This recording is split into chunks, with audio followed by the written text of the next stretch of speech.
할렐루야.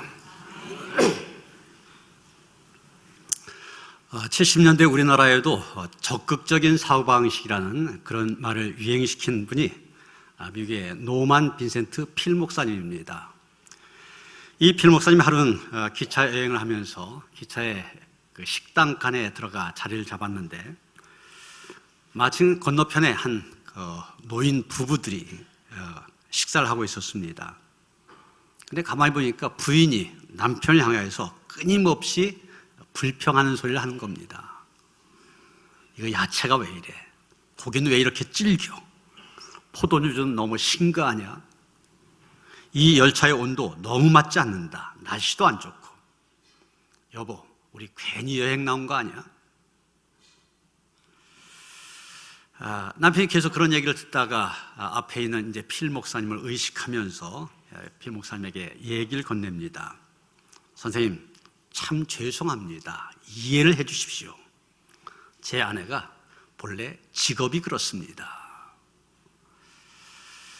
이 필 목사님이 호기심이 발동되어 묻습니다. 그러세요? 그런데 부인의 직업이 뭔데요? 남편이 대답합니다. 제 아내는 제조업에 종사하고 있습니다. 아니, 무엇을 제조하시는데요? 제 아내는 불행을 제조하고 있습니다. 날마다 스스로 불행을 만들면서 살고 있는 셈이죠. 불평, 불만, 불행을 만든 사람이란 얘기입니다. 여러분, 불행을 만든 사람들이 아니라 행복을 만드는 사람들 되어주시기를 주님의 이름으로 축원합니다. 오늘 우리가 읽은 말씀 마태복음 5장부터 7장까지를 예수님께서 산 위에서 하신 설교다. 그래서 산상설교 이렇게 부르는데 그 가운데 오늘 본문은 첫째 부분이면서도 핵심적인 내용입니다.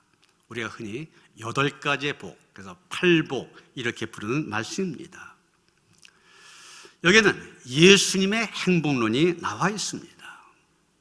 그러게 누구나 이 말씀에 귀를 기울이고 말씀대로 살아갈 때 행복을 만드는 사람들이 될 줄로 믿습니다. 먼저 오늘 말씀을 통하여 예수님의 행복론이 세상적인 행복론과 어떻게 다른지 살펴볼 필요가 있습니다. 여러분, 세상의 행복론 어떤 것입니까? 세상에선 행복의 기준을 외형적이고 현세적인 것으로 말합니다. 물질적으로 환경이나 조건이 갖추어지면 행복해진다, 그렇게 얘기합니다. 그래서 세상 사람들 물질이나 권력을 많이 소유하려고 하려고 육신의 쾌락을 통해서 행복을 추구합니다. 그러나 사실이 그렇습니까? 흔히 그런 말 하지 않습니까? 행복은 결코 재산순이 아니다. 지위순도 아니다. 권력순도 아니다. 그렇습니다. 그런 것들 필요하지만 2차적인 요인에 불과합니다. 물론 물질이라고 하는 것이 우리에게 어느 정도의 행복감을 주는 것 사실입니다. 그러나 일시적이며 일정한 범위 안에서만 그렇습니다.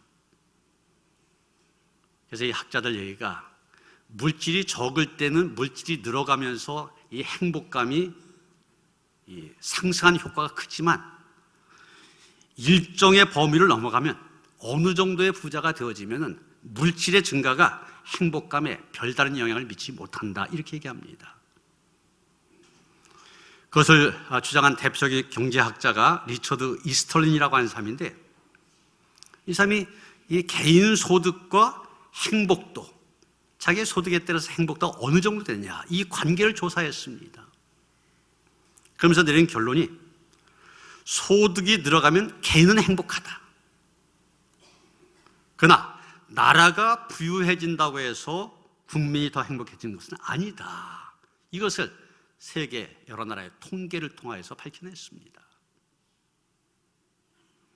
행복은 소득순이 아니라는 겁니다. 여러분, 실제로 우리가 부탄이라는 나라를 많이 얘기하지 않습니까? 히말라야 산 아래에 있는 조그만 나라인데 이 나라는 1인당 국민소득이 $3,000입니다. 우리나라가 3만 달러니까 우리나라 사람 소득의 10분의 1밖에 안 돼요. 그런데 2016년도 UN 행복 보고서에 의하면은 행복 지수가 세계에서 제일 높은 나라가 어디냐? 바로 이 부탄이랍니다. 우리나라는 몇 등이냐? 96등이에요. 우리나라보다 10분의 1밖에 소득이 안 되는 가난한 나라인데 행복 지수는 세계 1위라고 하는 겁니다. 그러게 여러분, 세상의 행복론에 맞추어서 육신적인, 물질적인 조건만 충족시키려고 한다면 결코 참된 행복 얻을 수가 없다는 것입니다. 그러면 예수님의 행복은 무엇입니까? 바로 이 팔복에 나타나는 것이 예수님의 행복론인데, 여기 나타나는 행복은 세상에서 인간이 추구하고 있는 행복과는 전혀 다른 것입니다.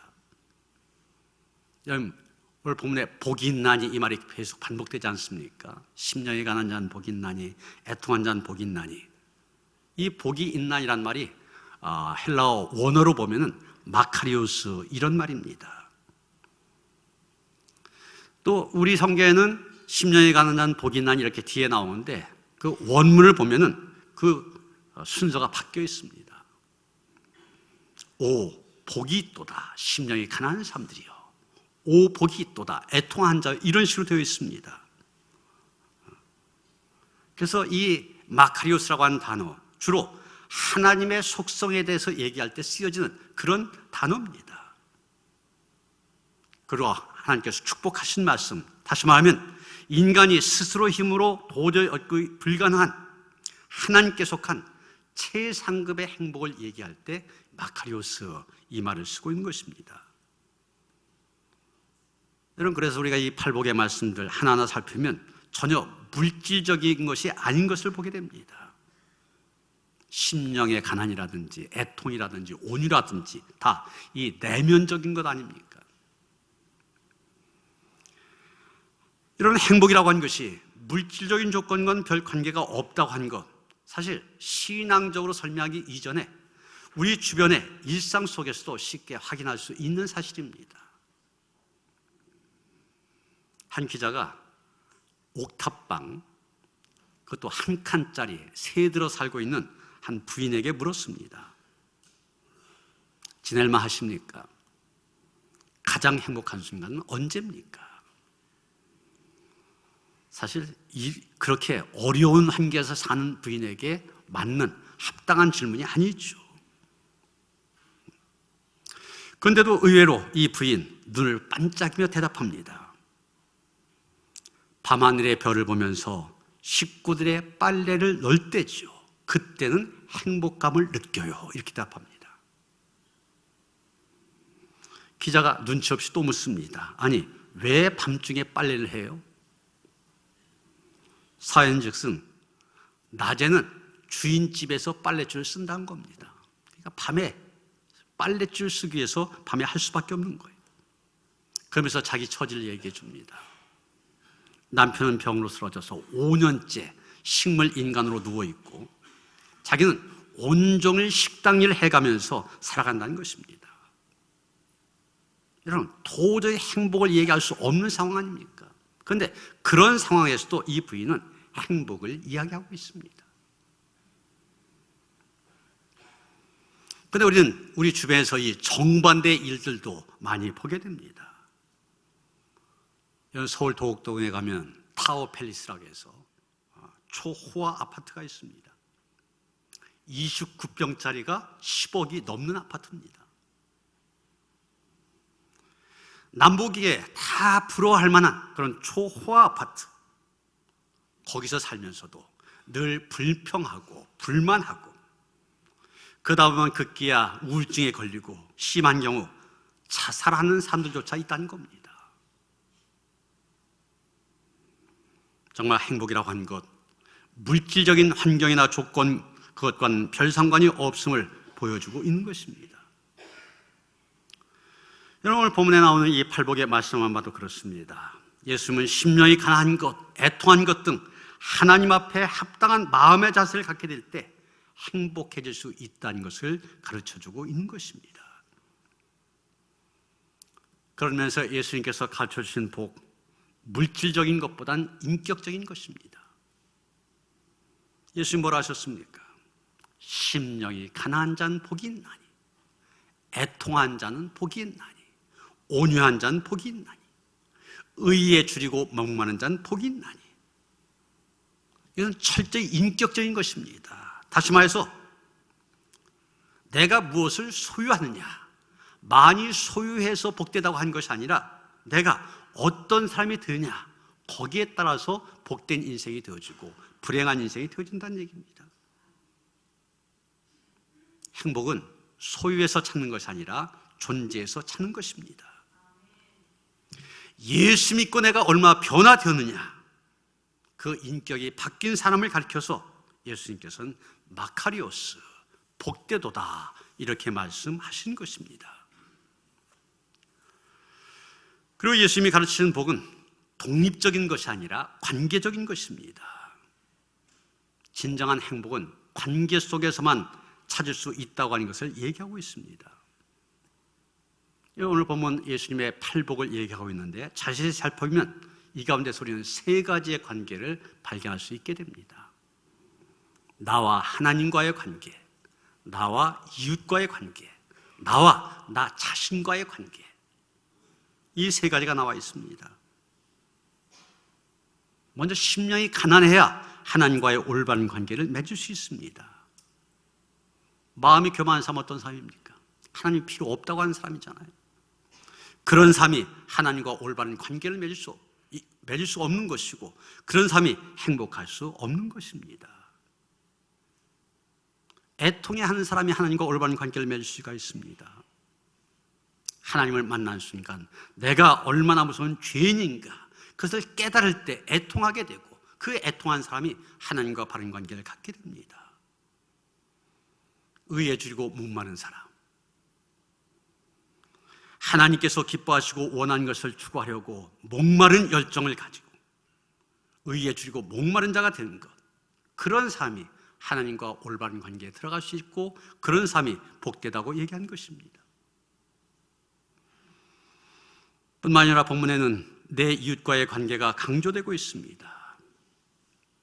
온유한 자, 이웃과의 관계 가운데서 온유한 사람을 얘기하는 겁니다. 또 긍휼히 여기는 사람, 나에게 잘못하고 나에게 억울하게 대접한 그런 사람들에게조차 내가 그들을 불쌍히 여기고 긍휼히 여길 수 있는 것을 얘기하는 겁니다. 화평하게 하는 자, 평화를 만드는 사람들을 가리킵니다.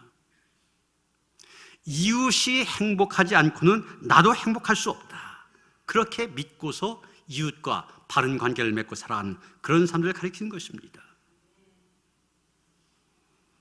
지금 신종 코로나 바이러스 때문에 전 세계가 불안해하고 있지 않습니까? 우리나라에서는 그 발병지인 중국 우한에 전 세계를 띄워서 500명이 넘는 교포들 다 데려왔습니다.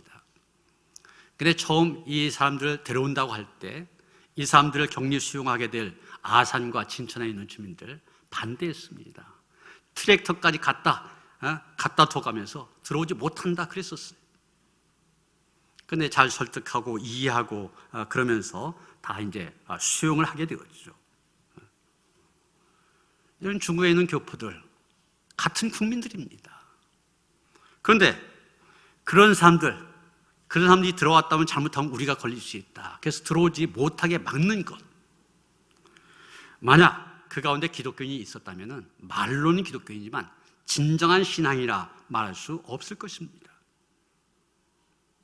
강도 만나 어려움 가운데 있는 사람을 내치는 사람, 어떻게 신앙이라고 얘기할 수 있습니까? 그렇게 말할 수 없습니다. 그렇게 하는 것은 이웃과의 바른 관계가 아닙니다. 이웃도 함께 행복해야 된다 믿고 그런 관계 속에 살아가는 사람이 복이 있다는 얘기입니다. 그리고 본문 또 자기 자신과의 관계를 가르치고 있습니다. 늘 자기 자신을 바라봐야 됩니다. 내 마음은 얼마나 가난한가, 난 얼마나 애통해하고 있는가, 난 얼마나 심령이 청결한 가운데 살고 있는가, 자신을 바로 볼 수 있어야 된다는 얘기죠. 이런 사람은 이 세 가지 관계에서 올바른 관계를 맺지 않고는 행복할 수 없는 것입니다. 그러면 어떻게 하면 올바른 관계를 맺을 수 있을까? 대답은 간단합니다. 하나님과 이웃과 나 자신과 올바른 관계를 맺을 수 있는 자리, 바로 그 자리는 십자가 앞입니다. 우리 죄를 짊어지고 돌아가신 예수 그리스도, 그분의 십자가를 바라보는 순간 난 그분을 통하여서 하나님과의 올바른 관계를 맺게 됩니다. 우리 하나님과 원수되었던 사람들 아닙니까? 그런데 예수께서 십자가에 흘리신 피로 말미암아 우리를 하나님과 화목하게 하셨습니다. 화목하게 하셨다는 얘기는 바른 관계를 갖게 하셨다는 얘기예요. 그래서 하나님 아버지라 부르게 하신 거 아닙니까? 또 그 십자가가 우리 이웃 사이에 높은 담을 헐게 하시고 하나가 되게 하셨습니다. 또 우리는 십자가 앞에서 내 자신의 모습을 보게 됩니다. 죄인된 자신의 모습, 모순으로 가득 찬 모습 발견하게 됩니다. 그러면서 동시에 그런 우리를 구원해 주신 하나님의 은혜를 보게 된 것입니다. 행복은 올바른 관계에 있습니다. 십자가를 통하여서 이 세 가지 바른 관계 설정할 수 있어야만 됩니다. 이런 바른 관계 속에서 행복을 누리시는 성도들 되어주시길 바랍니다. 그리고 이 팔복이 말하는 행복, 인격적이고 관계적일 뿐만이 아니라 영적인 것입니다. 영적인 것은 육체적인 본능적인 것이 아니라 영적인 것이라는 그런 의미입니다. 이런 본능적인 우리의 마음은 어떻습니까? 가난해지기보다는 교만해지기 쉽습니다. 그런데 가난한 마음을 갖게 된다고 하는 것은 영적인 마음을 갖는다는 얘기겠죠. 또 본능적으로 육체적으로 올 때는 어떻습니까? 우리 자신 속에 있는 죄나 모순 이런 것을 보면서 애통해하고 울기보다는 그런 자기의 죄했던 모습 감추려고 하고 오히려 좋은 모습만 자꾸 보여주려고 합니다.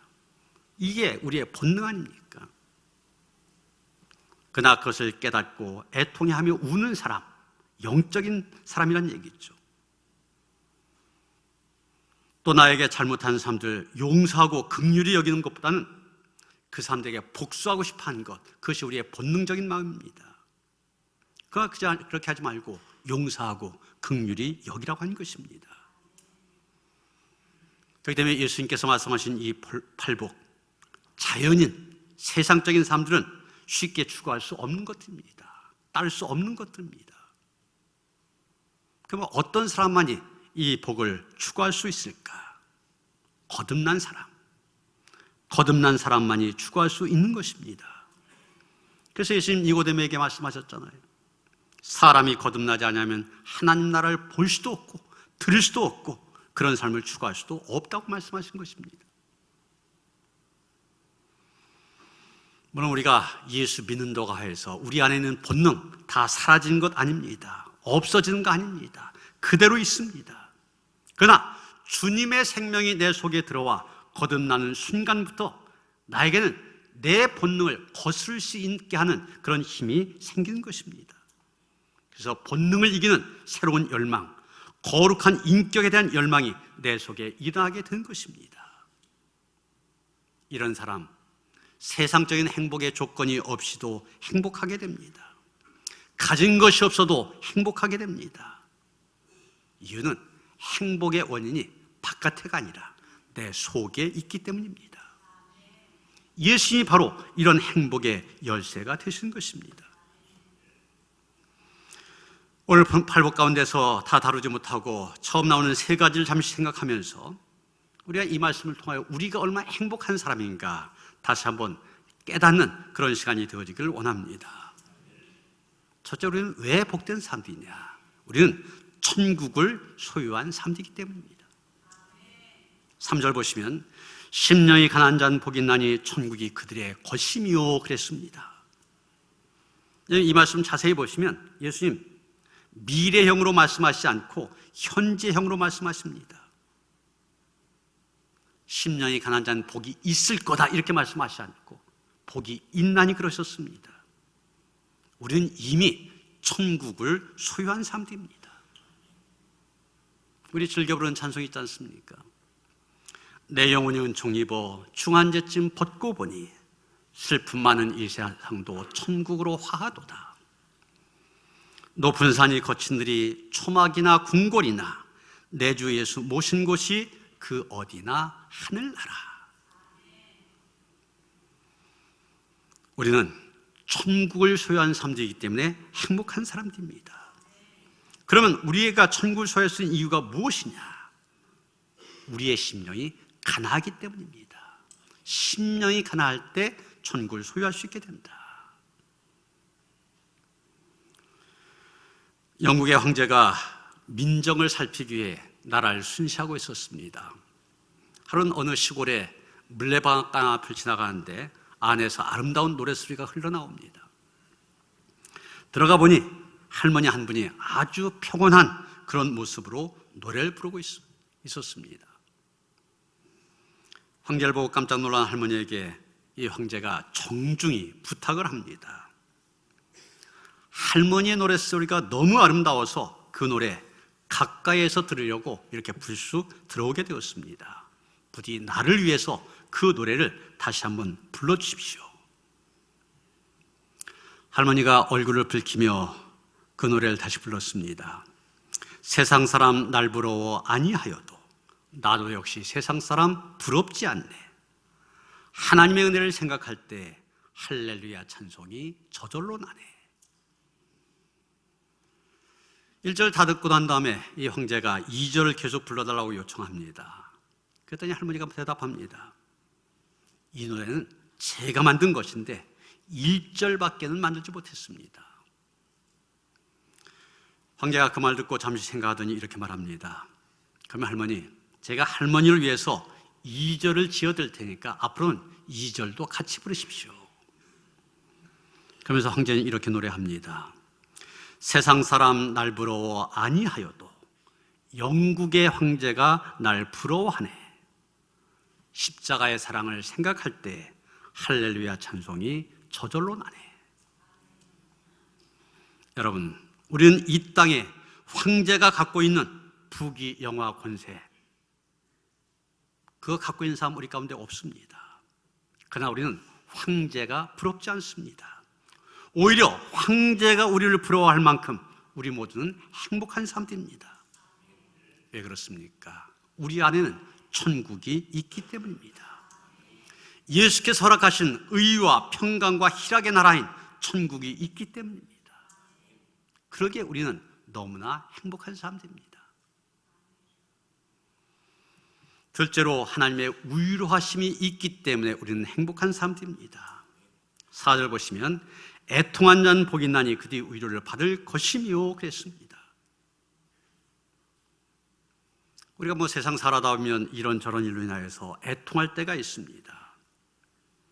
그럴 때마다 우리에게는 하나님의 위로하심이 있다. 이것을 생각하면 우리는 너무도 행복하게 되는 것입니다. 구약에 한나라고 하는 여인이 나오지 않습니까? 자식이 없었습니다. 그런데 그 남편 엘가나는 이 한나를 무척 사랑했습니다. 사랑하지만 그 한나가 자식을 낳지 못하다 보니 할 수 없이 첩을 들이게 됩니다. 분인나라고 하는 그런 첩을 들이게 되는데 그 분인나에게서 여러 명의 자식이 생기게 되고 그러다 보니 분인나라고 하는 여인이 아이를 낳지 못한 한나를 무시하기 시작합니다. 한나는 그것 때문에 너무나 마음이 아팠습니다. 그래서 성전에 올라가 마음이 괴로워 기도하면서 통곡하였습니다. 주여, 주의 여종의 고통을 돌아보시고 주의 여종에게 아들을 주시옵소서. 그리하면 제가 그 아들을 하나님께 드리겠나이다. 하나님께서 그 한나의 애통함을 보시고 그를 위로하셨습니다.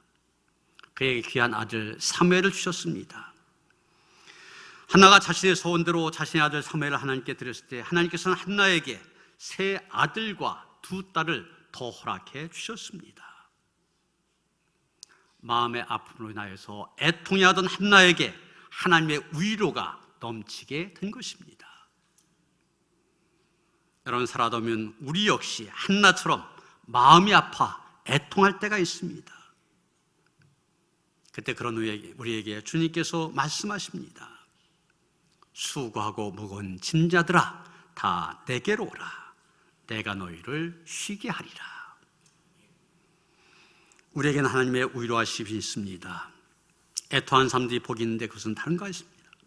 하나님께서 우리의 곤고함을 돌아보시며 우리를 위로해 주시고 우리의 모든 곤경을 돌이켜 주신다는 것입니다. 세 번째, 우리가 복된 이유, 우리에겐 최후의 승리가 약속되어 있기 때문입니다. 5절 보시면 온유한 자는 복이 나니 그들이 땅을 기업으로 받을 것이며 이렇게 말하고 있습니다. 여러분, 예수님 당시에는 열심당에 소속된 사람들이 있었습니다. 심지어는 예수님의 그 제자 가운데도 이 열심당에 속한 유다가 있었습니다. 이 사람들은 어떤 사람들이냐? 저 로마라고 한 나라가 우리나라를 무력으로 우리나라 땅을 빼앗았으니까 우리도 무력으로 군사력으로 빼앗긴 땅을 되찾아야 된다, 이런 사람들입니다.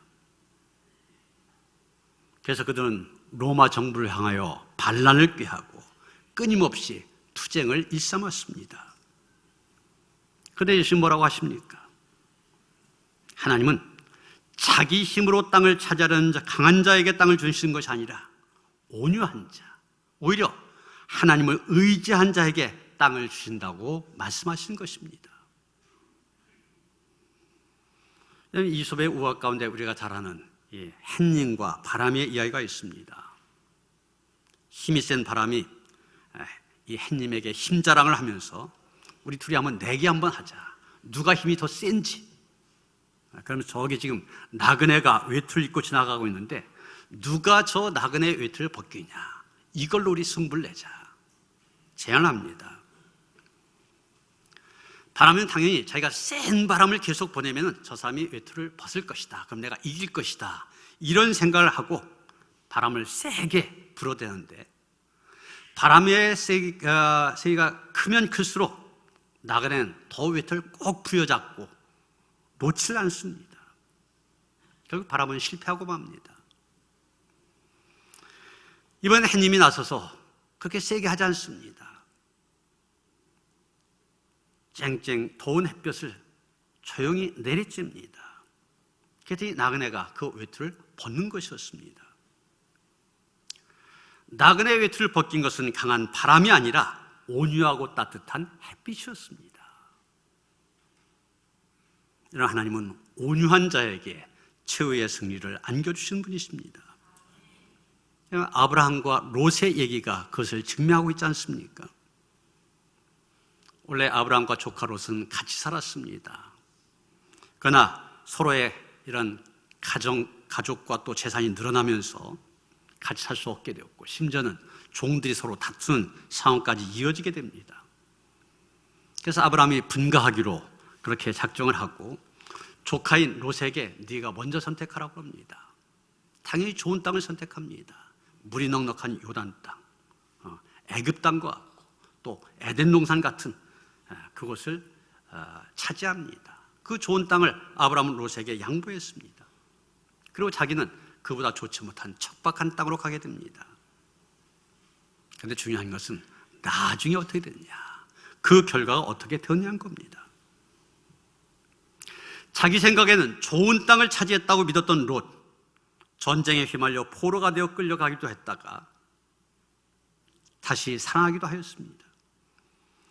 그리고 하나님께서 소돔과 고모라 멸하실 때 그동안 모아놓은 재물 다 잃어버렸습니다. 사랑하는 아내마저 소금 기둥으로 변해버리고 말았습니다. 자기 힘으로 땅을 차지하려고 했던 롯, 그 땅을 차지하지 못했습니다. 실패하였습니다. 그러나 온유한 심령으로 모든 것을 롯에게 양보했던 아브라함은 어떻게 되었습니까? 롯이 자기 가족을 다 데리고 떠난 후에 하나님께서 아브라함에게 나타나셔서 말씀하십니다. 창세기 13장 14절 이하의 말씀입니다. 넌 눈을 들어 너 있는 곳에서 북쪽과 남쪽 그리고 동쪽과 서쪽을 바라보라. 보이는 땅을 내가 너와 내 자손에게 주리니 영원히 이르리라. 내가 내 자손이 땅에 티끌 같게 하리니 사람이 땅에 티끌렁이 셀 수 있을진데 내 자손도 세리라. 너는 일어나 그 땅을 종과 힘으로 두루다녀 보라. 내가 그것을 내게 주리라. 이 말씀은 약속의 말씀입니다. 그런데 나중에 이루어졌지 않습니까?